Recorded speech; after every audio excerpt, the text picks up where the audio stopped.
Hi everyone, welcome back to my YouTube channel. जैसा कि आप सभी को पता है कि सीटेट 2023 जुलाई में कंडक्ट कराया जाएगा। अब हमारे पास बहुत ही कम समय बचा है, इसीलिए मैं आपके साथ डेली बेसिस पर प्रैक्टिस करवाऊंगी प्रीवियस ईयर क्वेश्चंस की, जो हमारे सीटेट के ऑनलाइन पेपर में पूछे गए हैं। तो इसी के साथ आज मैं आपके लिए लेके आई हूँ चाइल्ड डेवलपमेंट एंड पेडागोजी के फुल 30 क्वेश्चन, जो कि हमारा प्रैक्टिस सेट नंबर 3 है। 2 प्रैक्टिस सेट मैंने करा दिए हैं जो इस बार पेपर में पूछे गए थे। आप उनको भी आप चाहें तो उनको देख सकते हैं। यदि आपको मेरी वीडियो पसंद आए तो वीडियो को लाइक कीजिए। वीडियो को स्टार्ट करते हैं। हमारा फर्स्ट क्वेश्चन आया था, विकास के किस क्षेत्र का संबंध बौद्धिक सामर्थ्य जैसे कि ध्यान, स्मृति, समस्या समाधान, कल्पना और रचना करने से है। ये हमारी किस में आती हैं? ध्यान लगाना, स्मृति, रिकॉल करना, प्रॉब्लम सॉल्विंग और इमेजिनेशन, परसेप्शन, रीजनिंग, ये हमारी किस में आती है? या आपको सभी को पता है संज्ञानात्मक क्षेत्र में आती हैं। जो भी हमारी बौद्धिक प्रक्रिया होती है, जो भी हमारे दिमाग से जो प्रक्रिया की जाती है, वो सारी हमारी किस में आती हैं? संज्ञानात्मक क्षेत्र में आती हैं। कॉग्निटिव डोमेन है ये सारी। आपका सेकंड क्वेश्चन आया था, सना ने अपनी कमीज का बटन बंद करने व कलम पकड़ना सीखने से पहले गिलास और बोतल पकड़ना सीख लिया है। यह उदाहरण किस ओर संकेत करता है? पहले वो कलम पकड़ना सीखने से पहले उसने गिलास और बोतल पकड़ना सीख लिया है।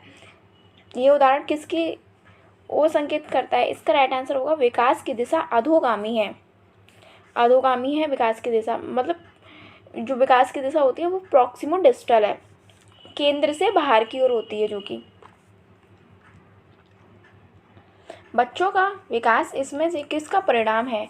केवल आनुवंशिकता का, केवल वातावरण का, विद्यालय का और शारीरिक शिक्षा का? आनुवंशिक और वातावरण के बीच परस्पर अंतःक्रिया का। तो आप सभी को पता है कि है ना, जो हमारा डेवलपमेंट होता है वो किसका प्रोडक्ट होता है? उसमें आनुवंशिकता और वातावरण के बीच परस्पर अंतःक्रिया का। नेक्स्ट क्वेश्चन आया था आपका, निम्न में से कौन सा कारक समाजीकरण का प्राथमिक कारक नहीं है? परिवार, आस पड़ोस, समकक्षी और सरकार। कौन सा नहीं है इसमें से? बताइए आप। परिवार भी ये प्राथमिक है, आस पड़ोस भी प्राथमिक हुआ, समकक्षी भी, और ये सरकार नहीं है प्राथमिक।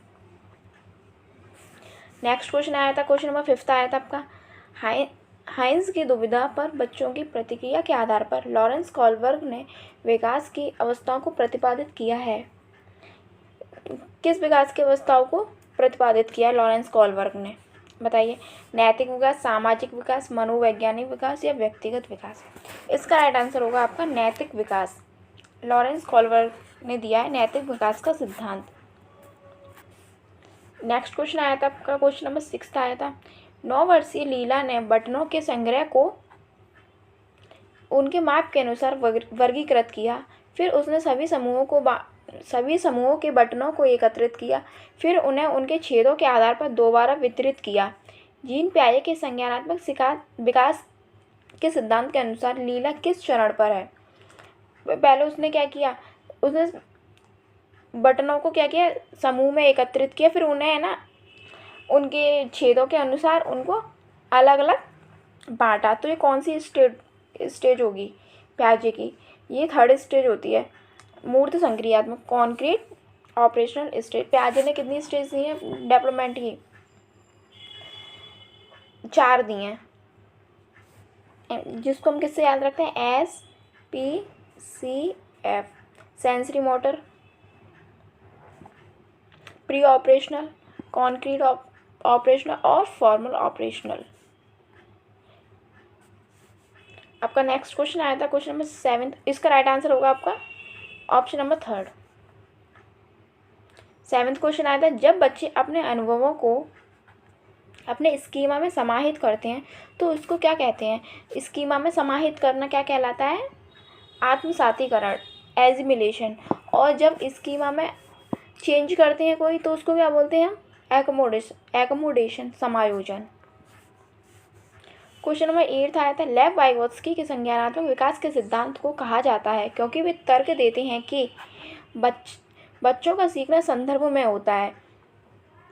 उनके सिद्धांतों को क्या कहा जाता है? मनोगतिशील, मनोलैंगिक, सामाजिक, सांस्कृतिक या व्यवहारात्मक। इसका राइट आंसर होगा आपका सामाजिक सांस्कृतिक सिद्धांत। वाइगोत्स्की ने दिया है सामाजिक सांस्कृतिक विकास का सिद्धांत। क्वेश्चन नंबर 9 आया था आपका, जब कोई अध्यापिका किसी विद्यार्थी को उसके विकास के निकटस्थ क्षेत्र में पहुंचाने के लिए सहायता को उसके निष्पादन के वर्तमान स्तर के अनुरूप ढालती है, तो अध्यापिका किस नीति का प्रयोग कर रही है? ये तो आप सभी को पता है। जैसे कोई बच्चा क्वेश्चन कर रहा है, अगर वो कहीं अटक गया है तो उसको ना उसको सॉल्यूशन तक पहुंचाने के लिए जो भी हेल्प दी जा रही है उसको हम क्या बोलते हैं? पहाड़। इसको इंग्लिश में क्या बोलते हैं? स्कैफ फोल्डिंग बोलते हैं इसको। पहाड़ या मचान भी बोलते हैं, और इंग्लिश में क्या बोलते हैं? स्कैफ फोल्डिंग, जो कि वाइगोत्स्की ने ही दिया है ये वाला टर्म। ये क्वेश्चन कैसे भी पूछ सकते हैं। अब आपको पता है कि दिन ब दिन जैसे जैसे समय बढ़ता जा रहा है, कंपटीशन बढ़ता जा रहा है, तो सीटेट का लेवल भी बढ़ता जा रहा है। आपको सीटेट पेपर क्लियर करने के लिए आपको प्रैक्टिस करनी होगी, बहुत ज़्यादा प्रैक्टिस करनी होगी प्रीवियस ईयर क्वेश्चंस की। जितना आपको कंटेंट पे ध्यान नहीं देना, उतना आपको प्रीवियस ईयर्स क्वेश्चंस पे देना है। आप जितने क्वेश्चन करोगे तो आपका जो कॉन्सेप्ट होगा आपका ऑटोमेटिकली क्लियर हो जाएगा, क्योंकि सिलेबस तो बिल्कुल भी चेंज नहीं हुआ है, उसने क्वेश्चंस का लेवल बढ़ा दिया है। क्वेश्चन नंबर 10 आया था आपका, इसीलिए मैं आपको डेली बेसिस पे प्रैक्टिस करवाती हूँ सारे सब्जेक्टों की। यदि आपको कोई और क्वेरी हो तो आप कमेंट में बता सकते हैं। क्वेश्चन नंबर 10 आया था, एक प्रगतिशील कक्षा में शिक्षण पाठ्यपुस्तक केंद्रित होता है, योगात्मक परीक्षा पर बल दिया जाता है, विद्यार्थी अध्ययन में सक्रिय भूमिका निभाते हैं। इसका राइट आंसर होगा विद्यार्थी अध्ययन में सक्रिय भूमिका निभाते हैं। आया था, बुद्धि कौशल उस कौशल की ओर संकेत करता है जो कि दूसरों के मनोदशा, स्वभावों और आशय को पहचानता है। जो दूसरों के पहचानता है उसको क्या बोलते हैं हम? Interpersonal intelligence. और जो खुद की पहचानता है उसको इंट्रापर्सनल बोलते हैं। तो इसका राइट आंसर होगा आपका, जो दूसरों के पहचानते हैं वो उसको इंटरपर्सनल, अंतर्वैयक्तिक बोलेंगे इसको, अंतर्वैयक्तिक इंटेलिजेंस। नेक्स्ट क्वेश्चन नंबर 12 आया था आपका, राष्ट्रीय शिक्षा नीति 2020 यह प्रस्ताव करती है कि प्राथमिक कक्षाओं के बच्चों को उनके घर की या स्थानीय भाषाओं में पढ़ाया जाना चाहिए। बिल्कुल सही बात है। जो बच्चे आते हैं, छोटे छोटे बच्चे होते हैं, उनको ना उनकी मदर टंग में ही पढ़ाना चाहिए, जिससे कि वो सीखने में आसानी महसूस करें, कंफर्टेबल रहें। क्वेश्चन नंबर 13 आया था आपका, एक विद्यालय बैडमिंटन प्रतियोगिता के लिए विद्यार्थियों का चयन करते समय लड़कों को प्राथमिकता देता है और संगीत प्रतियोगिता के लिए लड़कियों को प्राथमिकता देता है। यह क्या सूचित करता है? मतलब जो बैडमिंटन के लिए तो लड़कों को प्राथमिकता दी जा रही, प्रायोरिटी दी जा रही, और म्यूजिक कंपटीशन हो रहा है उसमें लड़कियों के लिए दिया जा रहा है। तो इसका क्या आंसर होगा? जेंडर स्थायित्व है, जेंडर पहचान है, जेंडर समानता है, जेंडर रूढ़िवादिता है। ये क्या है? जेंडर रूढ़िबद्धता, स्टीरियोटाइप, जेंडर स्टीरियोटाइप जो हमारी सदियों से चली आ रही है। नेक्स्ट क्वेश्चन आया था आपका, क्वेश्चन नंबर 14 आया था, सतत और व्यापक मूल्यांकन में इनमें से क्या शामिल है? मूल्यांकन के मापदंडों और उपकरणों की योजना बनाना, शिक्षक द्वारा सावधानीपूर्वक रिकॉर्ड अभिलेख को तैयार करना, बच्चों का समय समय पर परीक्षण करना एवं उनको श्रेणीबद्ध कराना, शिक्षण को अधिगम प्रक्रिया के साथ एकीकृत करना। इसका राइट आंसर होगा आपका ऑप्शन फर्स्ट, सेकंड और फोर्थ। मूल्यांकन के मापदंडों और उपकरणों की योजना बनाना, शिक्षक द्वारा सावधानीपूर्वक रिकॉर्ड अभिलेख को तैयार करना, और शिक्षण को अधिगम प्रक्रिया के साथ एकीकृत करना। उनको बच्चों को श्रेणीबद्ध नहीं करना, मतलब उनको बच्चों को अलग नहीं करना है कि तुम फर्स्ट आए हो, तुम सेकंड आए हो तो तुम आगे बैठोगे, जो सेकंड आए वो पीछे बैठेगा। ऐसे नहीं करना हमको, बच्चों के साथ समान व्यवहार रखना है। क्वेश्चन नंबर 15 आया था आपका, राष्ट्रीय शिक्षा नीति 2020 के अनुसार आकलन के लिए अंतर्निहित सिद्धांत क्या होने चाहिए? इसका राइट आंसर होगा आपका मुख्य रूप से रटने के कौशल का परीक्षण करना, केवल विषय वस्तु, जिसमें केवल आया था वो वैसे भी गलत होता है, सभी विद्यार्थियों के लिए उनका सीखने और विकास का अनुकूलन करना। ये राइट आंसर होगा आपका, सभी को लेकर चलना है बच्चों को। क्वेश्चन नंबर 16 आया था आपका, भारतीय संसद ने दिव्यांग व्यक्तियों के लिए निम्नलिखित में से कौन सा कानून हाल ही में पारित किया गया है? कौन सा कानून पारित किया गया है? PWD वाला किया गया है। क्वेश्चन नंबर, इसका राइट आंसर होगा आपका निःशक्त व्यक्ति अधिनियम, समान अवसर अधिकार संरक्षण पूर्ण भागीदारी अधिनियम, ये वाला पारित किया गया है। Person with disabilities, PWD act बोलते हैं इसको।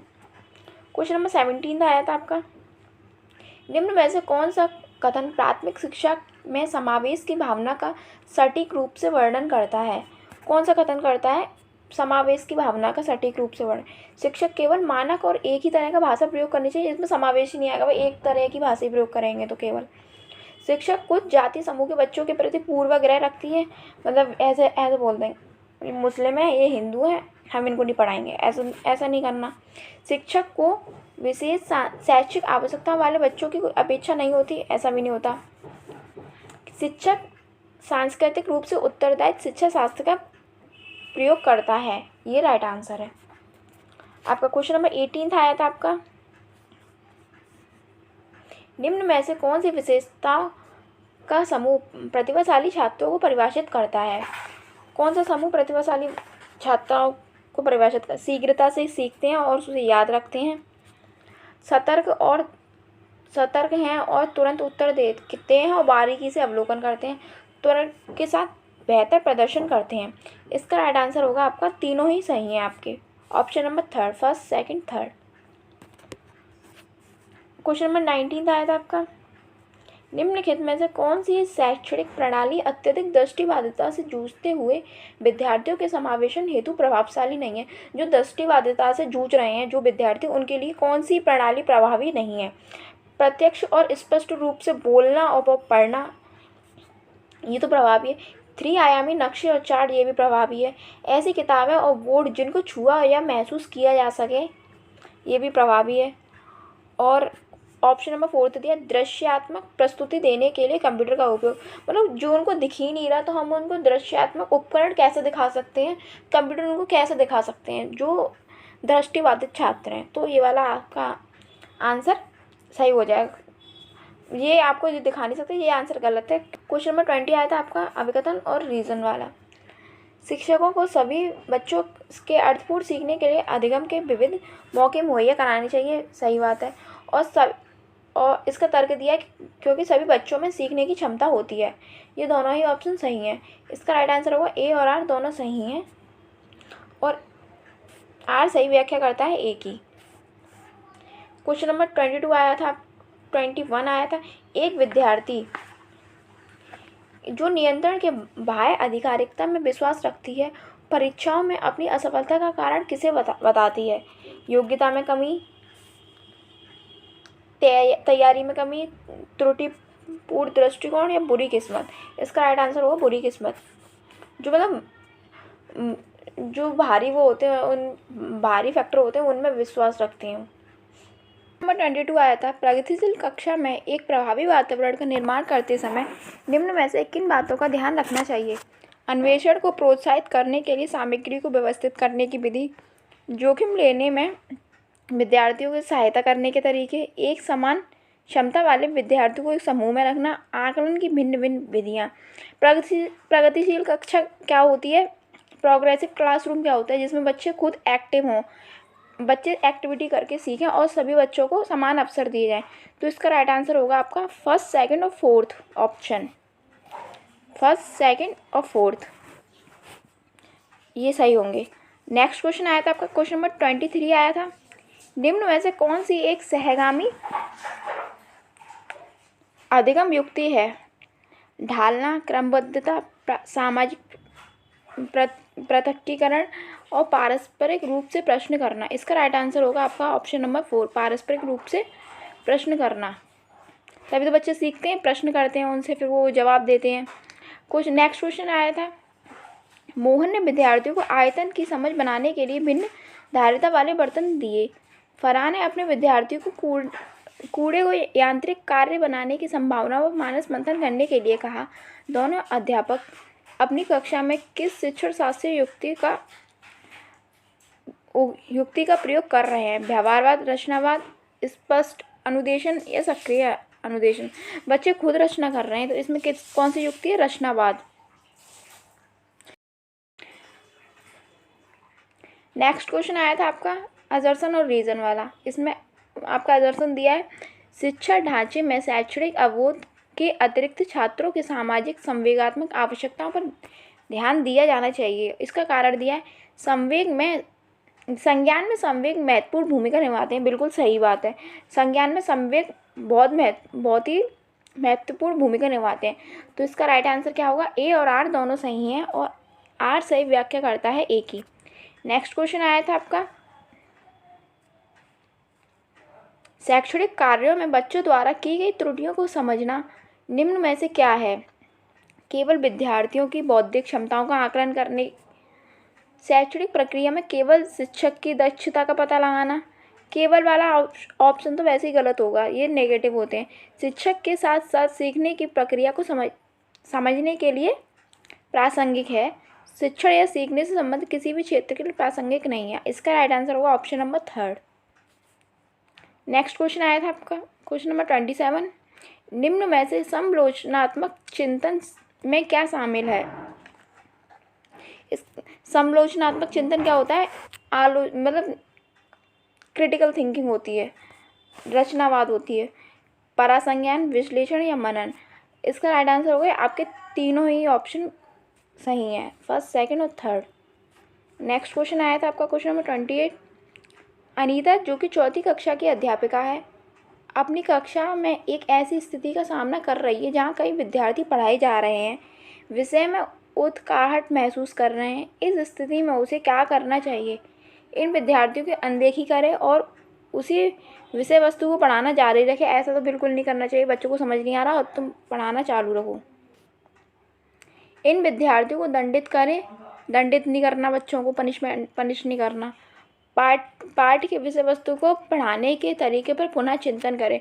उसको जो अपना टीचिंग स्टाइल है उसको चेंज करना होगा, उस पर द्वारा चिंतन उसको करना होगा। नेक्स्ट क्वेश्चन आया था आपका क्वेश्चन नंबर 29 आया था किसी अध्यापक को अपने विद्यार्थियों को किसी कार्य के लिए आंतरिक रूप से प्रेरित करने के लिए क्या कहकर प्रोत्साहित करना चाहिए? इसका राइट आंसर होगा इस काम पर करना कितना मज़ेदार है। चलो देखते हैं कि हम इस गतिविधि से क्या सीख सकते हैं। आपका लास्ट क्वेश्चन आया था क्वेश्चन नंबर 30। सीखने की गति है। सीखने की गति कैसी होती है? व्यक्तिगत और पर्यावरणीय कारकों की परस्पर क्रिया पर निर्भर होती है कि कैसा इन्वायरमेंट दिया जा रहा है, कैसा बच्चे का नेचर है, उसके अकॉर्डिंग उस पर निर्भर करती है सीखने की गति। ये हो गया आज के हमारे 30 क्वेश्चन। ऐसी और वीडियो पाने के लिए हमारे चैनल को विजिट कीजिए।